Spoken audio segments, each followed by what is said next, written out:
Côte d'Ivoire, un ressortissant chinois, Lee Kessen, a été condamné lundi 3 mars à une peine de 7 ans d'emprisonnement et à une amende de près de 2 milliards de francs CFA. La raison?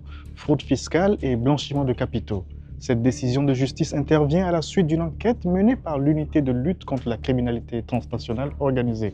L'affaire Lee Kessen a débuté par une perquisition effectuée à son domicile situé à Cocody, en plein cœur d'Abidjan.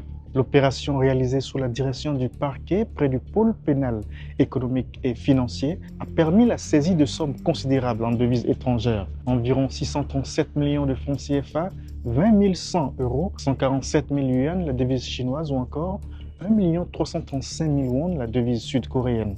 Lee Kessen, incapable de justifier l'origine de ces fonds, a été arrêté et traduit en justice aux côtés de 4 autres ressortissants chinois.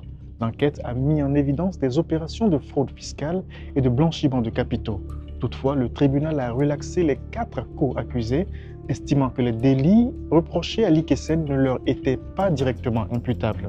Le tribunal correctionnel du pôle pénal économique et financier a donc déclaré Lee Kessen coupable et prononcé la peine de 7 ans de prison ferme et une amende de près de 2 milliards de francs CFA, ainsi que la confiscation de l'ensemble de ses biens. En plus de cette sanction pénale et financière, le tribunal a ordonné l'expulsion de Lee Kessen après l'exécution de sa peine.